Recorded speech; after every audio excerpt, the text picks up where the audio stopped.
Good afternoon, students. This is Anjali, Assistant Professor of Computer Science Engineering, AIML Department, Institute of Aeronautical Engineering, Hyderabad. In last session, we have seen that about data integration. First, we will recall about the data integration. We have seen data integration, which was combining the data from different sources and different sources and store that data in the unified view. That means these are sources. It will combine data in the form of unified view. This is data integration. And here we have seen that there are two approaches.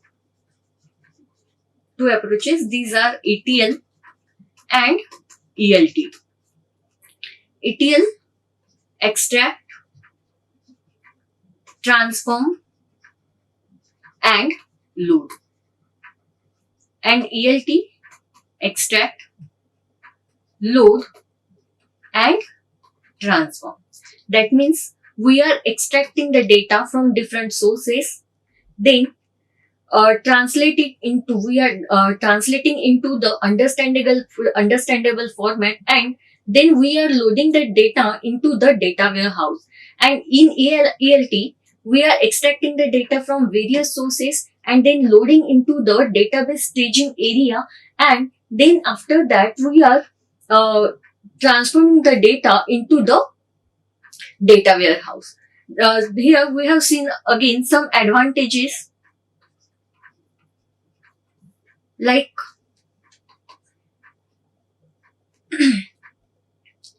boost efficiency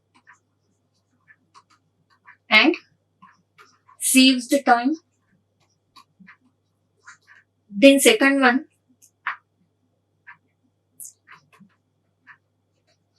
improve the collaboration. Third one, helps in business decision making.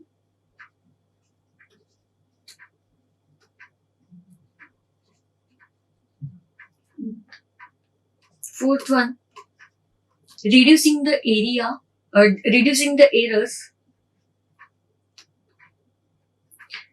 These are the advantages. That means first, it will increase the efficiency, and there will be the saves the time of the gathering data from different sources. Then we will improve the collaboration. That means if the employees can access the data from unified view in organization, and then it will if you collected the data in the unified view, then it will help to take the best decision for your business.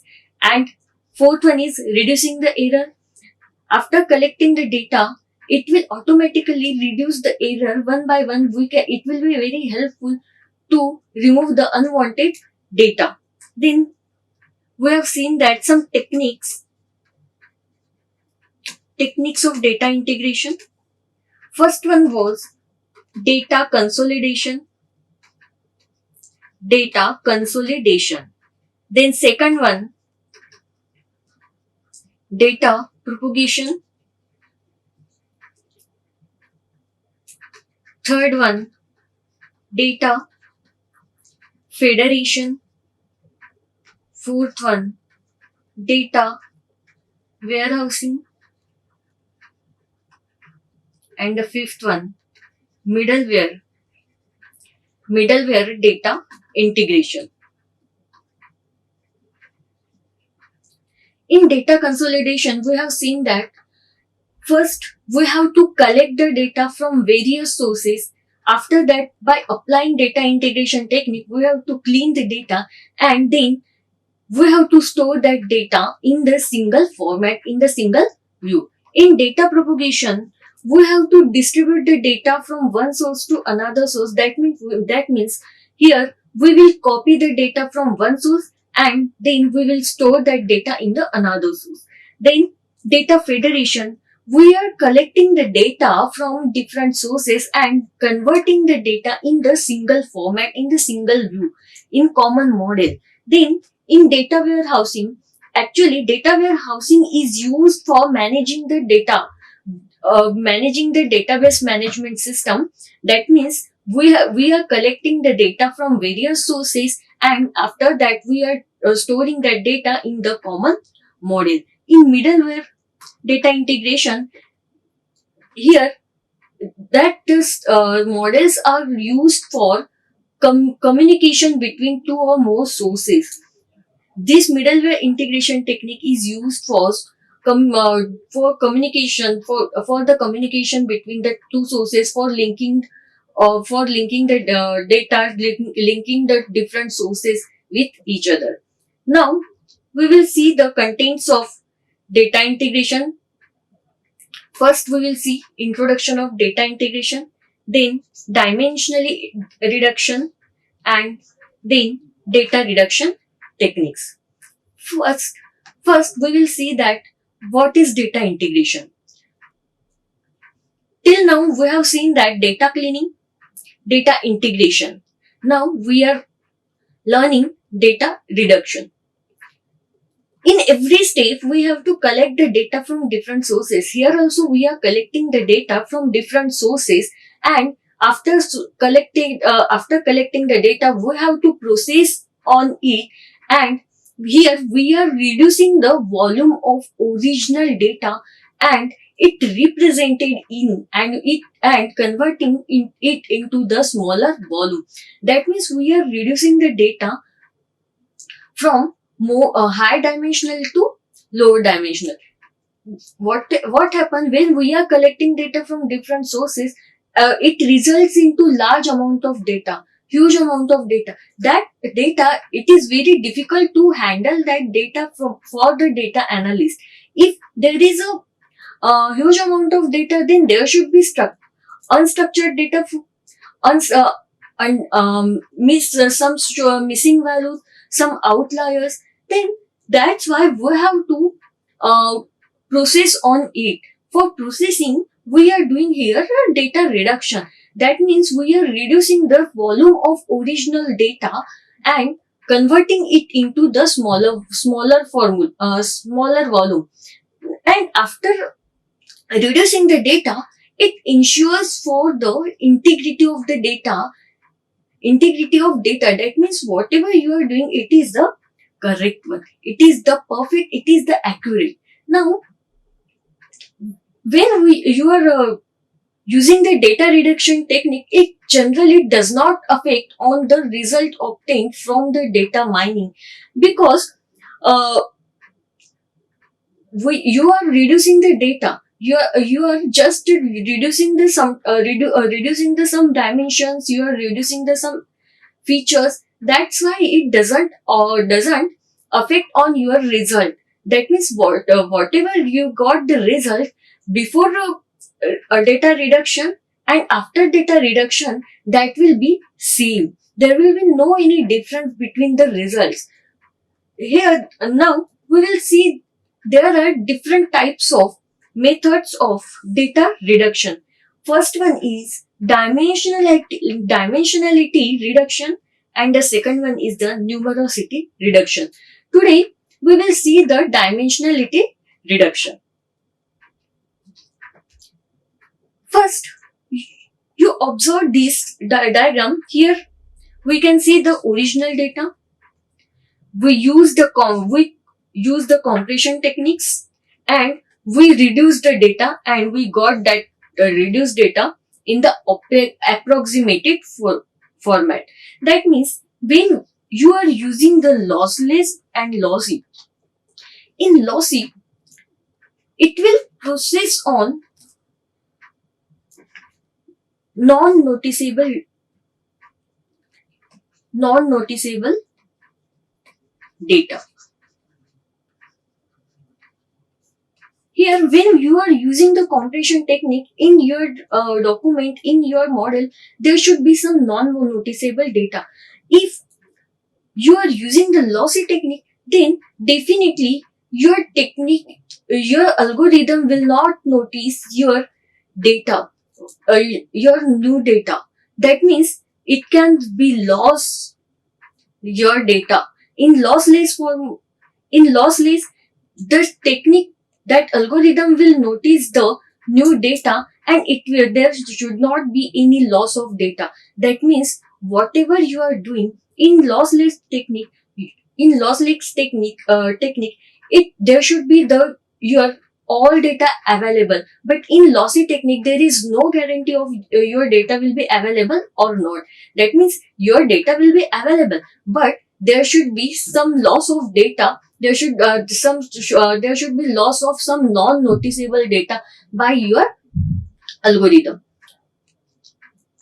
Now, there are types of data reduction techniques. First is a data reduction, dimensionally data reduction, and the second one is a numerosity reduction. A dimensionally reduction, Wavelet Transform, and second one, attribute subset selection, and third one, principal component analysis. Second, numerosity reduction has two types, non-parametric, and the second one, parametric. Non-parametric containing data cube aggregation, clustering, sampling, and histogram. Now we will see one by one. First, dimensionality reduction. According to name, you can understand what will be available in your document, what will be happen in your technique, what will be happen in the dimensionality reduction. That means, what is the dimensionality reduction? It is the process of reducing the number of dimensions the data is spread across. That means, mostly what happens when we are collecting the data from different sources, all data containing the some attributes and features. And when there are some unusable attributes and features, then it will automatically reduce the data. It will automatically avoid that data. If in your collected data is available some unwanted data, unwanted attributes, unwanted features, then automatically it will reduce. It will reduce the some dimensions. It will reduce the some angles. That means these attributes and features data set carries the number of dimensions can be increase the sparsity of your data. Sparsity means in which there are the high percentage of variable cells which do not contain the actual data. Sometimes it should be missing value. Sometimes we can say that non-applicable. That means your table can contain the non-applicable values, not unusable values, unwanted data. This should be the sparsity. Then say we will see the dimensionality reduction. This sparsity generally focused on clustering, outlier analysis, and other algorithms. That means with reduced dimensionality, it will be very useful. It will be very useful to visualize and some manipulating of the data. And in the dimensionality reduction, it has three steps: Wavelet Transform, principal component analysis, and attribute subset selection. Now we will see one by one. Dimensionality reduction, you can see that this diagram, this is the collection of data.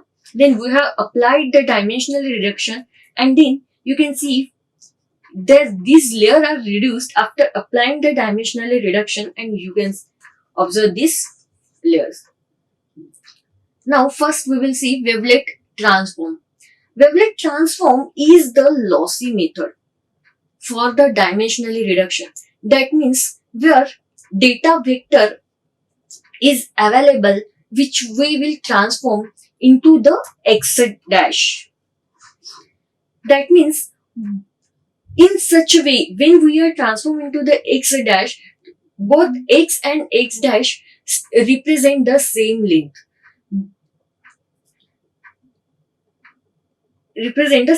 We know that when we are applying the data reduction technique, then automatically it will give the same result before applying the data reduction and after applying the data reduction. That means result of wavelet transform should be truncated. That means original achieving dimensionally reduction. It will transform generally mostly the wavelet transform well suitable for the data cube, sparse data, and which are the highly skewed. It is mostly used for the image compression.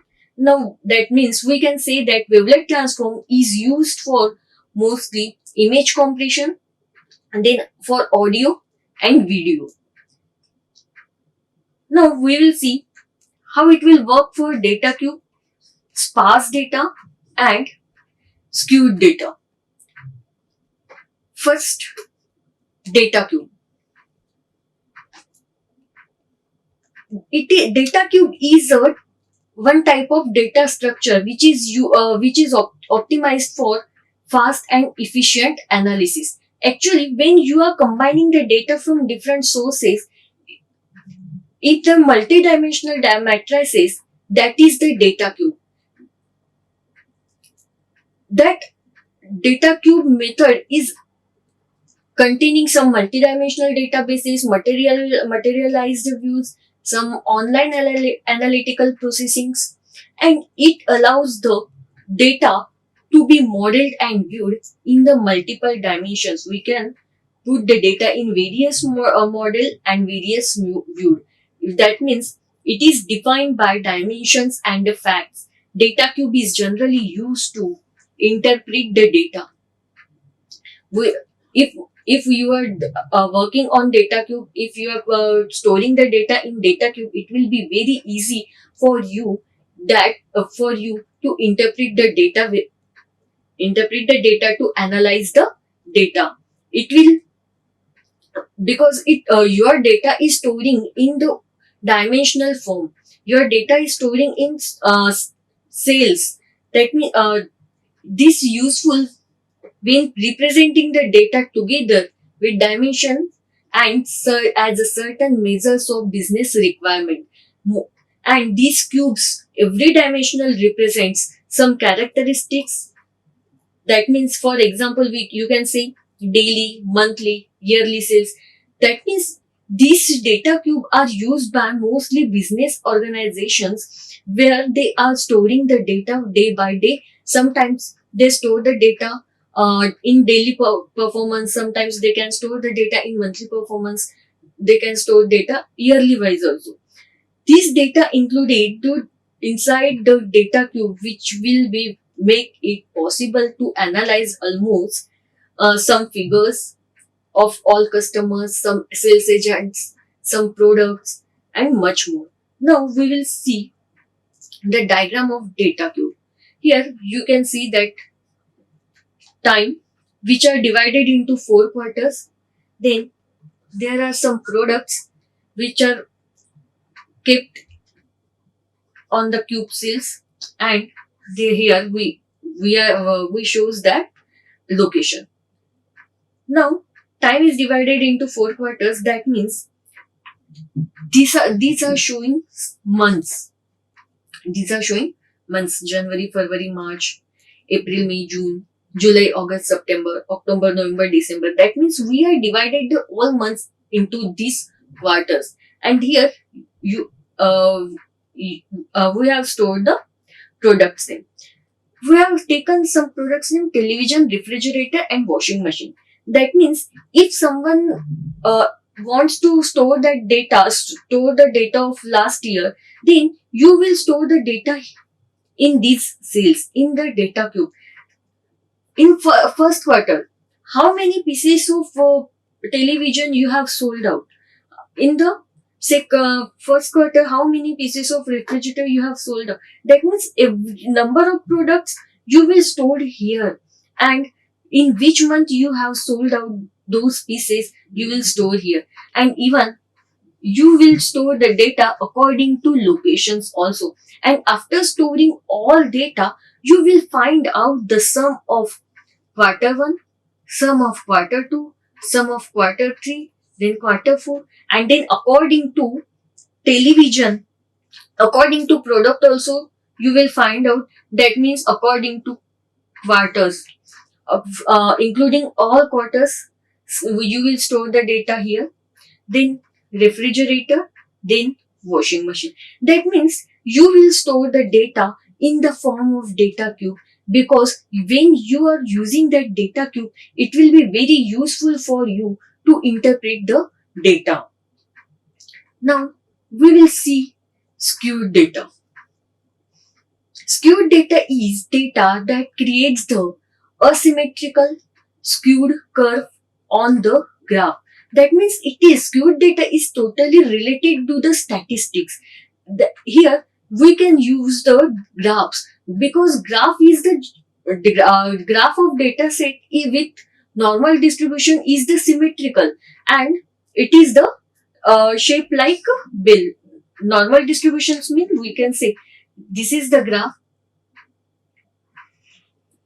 See, this is the normal distribution, and see, this shape is like a bill, and this is the normal distribution. Normal distribution means both the portions are same. Both portions are same, and even skewed data contain the tail also. That means sometimes tail can can travel to right side, and sometimes this tail can travel to left side. That means when their tails are moving towards the left side and towards the right side, then at that time your skew data is changing. That means there are two types of skew data: this negative skew and positive skew. When it will be negative skew data, when your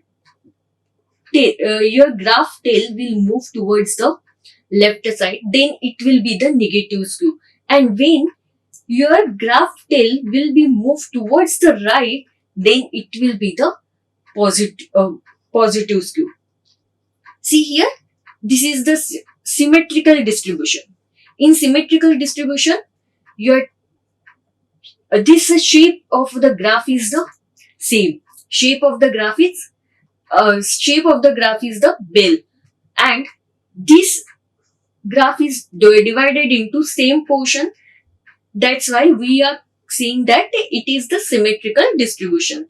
It is the normal data, and we can find out the mean, median, and mode. Here you can see positive skew. In positive skew, this tail is moving towards the right direction.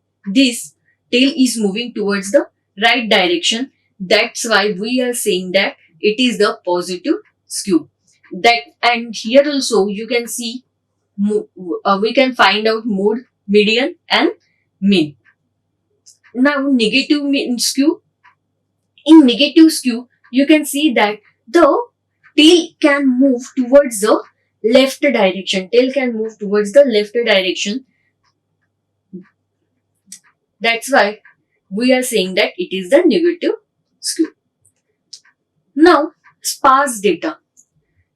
Data has mostly unused data. The data has mostly unused data, unwanted data, unusable data. That is called the sparse data. That is called sparse data.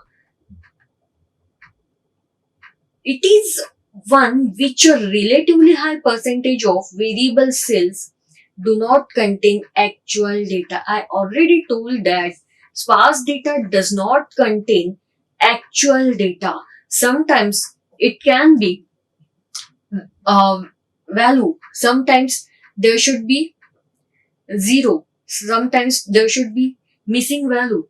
That means we have seen that the data in the matrix format is available, that means that if it will there is available number of zeros, more number of zeros, that means it's the sparse matrix. Sparse data is relatively high percentage of variable cells do not contain the actual data. That means it does not contain the actual data. For example, we can see that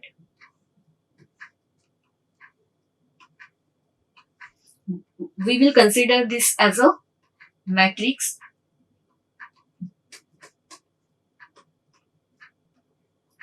and we are containing here 0, 0. That means this is the sparse matrix. That means it is not containing any value. It is not containing any value. It containing only 0, more number of 0, many number of zeros. That means it is the sparse 0. Sparse data means it will contain more number of zeros, but you know that is the 0. That are the 0. Sometimes it can contain empty value. Sometimes it contain missing values. That is also sparse data. You can see this is the sparse format. Feature 1 containing feature 2, feature 3, feature 4 and feature 5.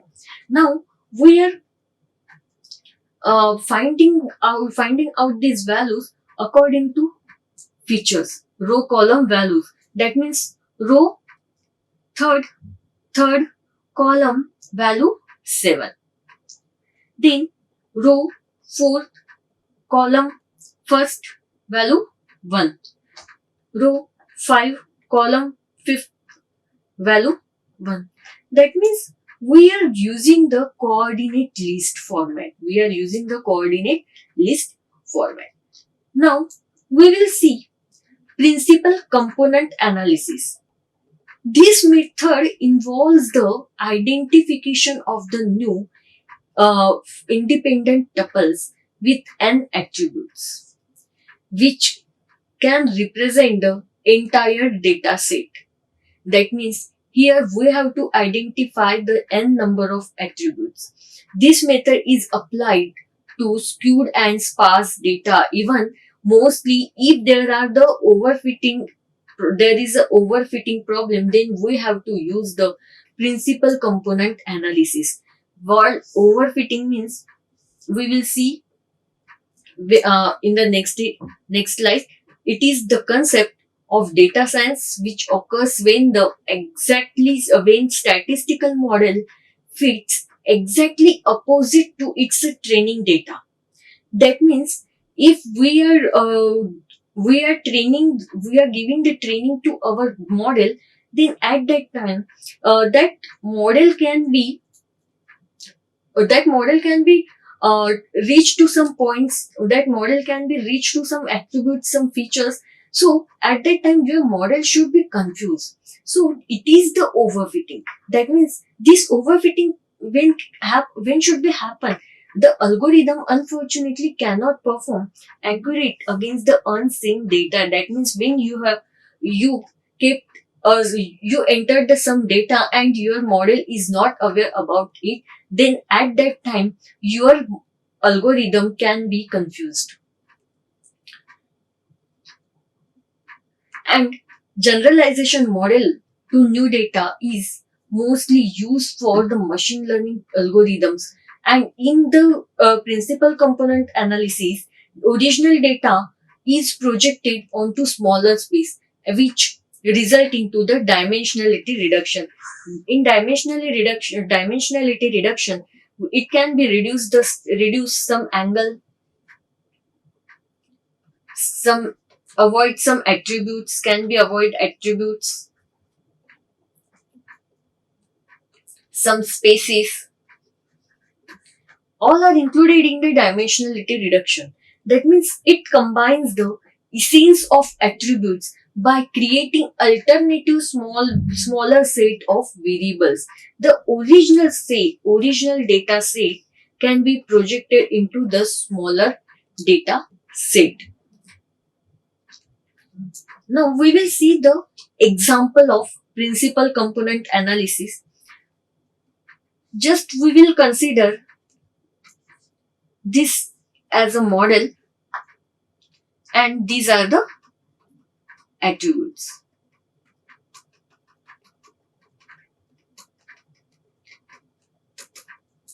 Just we will consider as a model and these attributes. Here we are giving the training to our model. At that time, some attributes, some features generated, and after generating these features and attributes, our model can be confused. After getting the confused, this model will try to reach every tuples. It will try to reach every tuple. It will try to overlap these tuples. It will try to overlap these tuples.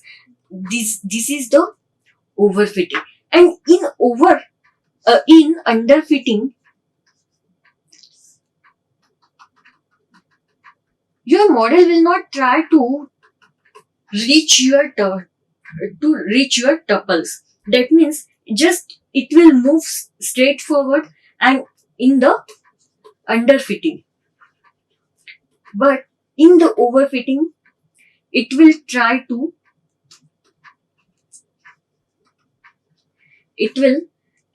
reach every tuple. That means it will be overlap. There should be overlap of the tuples and this model. That now, but we have to analyze it. First, we have to analyze it. Then, how we will analyze it? How we will reduce the data? Because most of the data is ungenerated. Most of the data is unnoticeable. New data is added by the system, and your model, your model have no any idea about it. So that features and attributes are new for your model. So your model get confused, and so it doesn't understand. It doesn't understand which tuples we have to take, which tuples you have to give as a result. That means here first you will analyze the data from different view. How you will analyze? You can analyze the data from this side. When you will analyze data from this side, then just you can observe this side of data. That means you are creating here PC component. You are creating here PC component. That means this is the PC1. Then you are observing data from this side. But here, first you will create the imaginary line. First, you will create the imaginary line. And after creating, you can observe that data, how it is representing. So then second PC1, your PC2. That means second PC you got like this. That means it depends on you how many PC you have to create, how many components you have to create, how you have to predict. That means that predictions, that components are less than or equal to your attributes. It will not be greater than of your attributes. It should be less than or equal to your attributes. This is about the principal component analysis. Now we will see attribute subset selection. When there is a large amount of data available, then mostly it will focus on attributes. Why? Because if there is large amount of data, then it is very difficult to handle your data, to manage your data. That means these attributes are irrelevant to data mining, and it will not included in the attribute subset. So core attribute subset selection reduces the data volume and dimensionality. It will reduce the data volume and dimensionality. Then now how this attribute subset selection we can do by using the 4 ways: forward selection,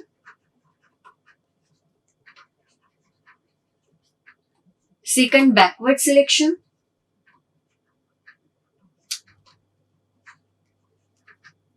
third one by using both for forward and backward selection, and the fourth one is decision tree. Fourth one is decision tree. Now we will see one by one. First one, forward selection. First one, forward selection. Consider your initial data set as a A1, A2, A3, A4, A5. When you are using the forward selection, at that time, you are reducing set, reducing reduced data set will be empty. Initially, your reducing data set will be empty. First, this is your data set with all type of data. That means unwanted data. It should contain some error values. That means this data set is a very big. Now you have to apply the data reduction technique. First, reduced data set will be, this set will be empty. But when you are applying the forward selection technique, then at that time, then you will first search for based values. If there are, we will consider A2 and A3 are as like a error. Then when we will apply the forward selection, then it will check for based values. Then first it will check A1. If it will contain error, then it will not accept it. But if it is accurate, if it is containing the accuracy, if it is perfect value, then it will contain A1. Then it will go to A2. Then it will check A2. If it is good, okay. But if it will contain any error, then it will leave. Then again it will move to A3. Then again it will contain the error. Then it will leave it. Then it will go to A4. If it is free of error, then it will enter into the A4. Then A5. That means here in forward selection, it will check for only based values. It will check for based values. Now, second one is backward selection. In backward selection,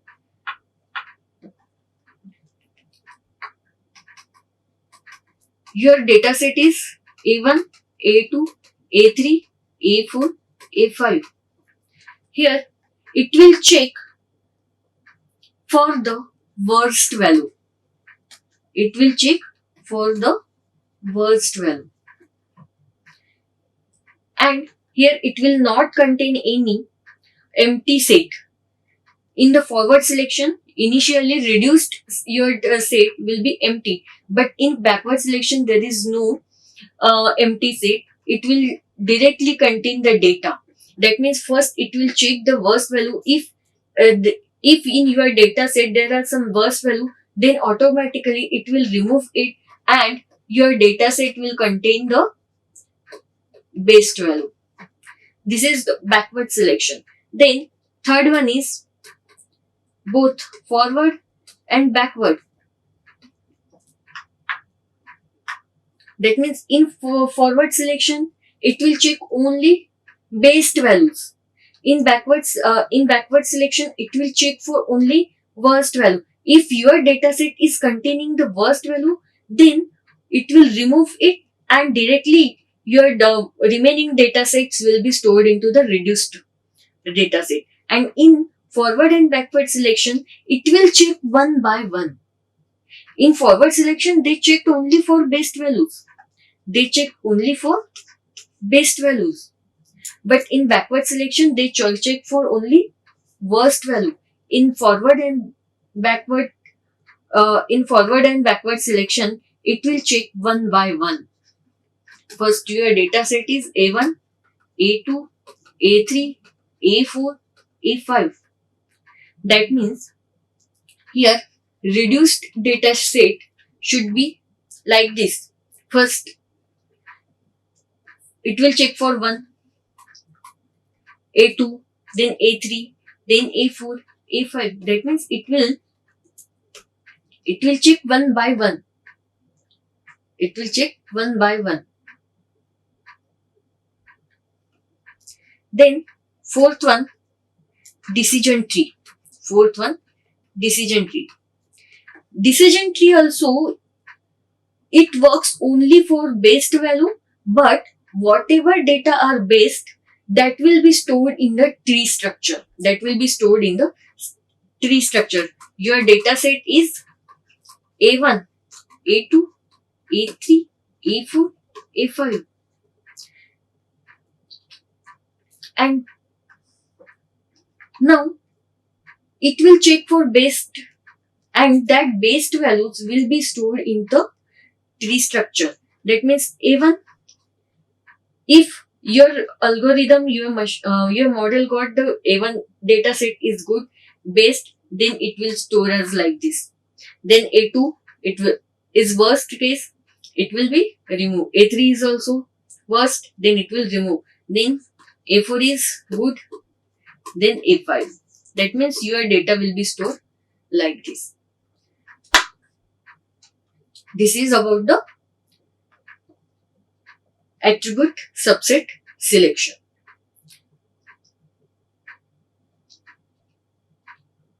In principal component, we are using the some model using the some model where overfitting is available. That means if there is overfitting available, then we have to use the principal component, and we have to predict the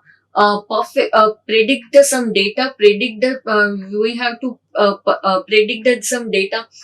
analyze some data, and we have to avoid these points. This is all about the data reduction technique. These are the some references.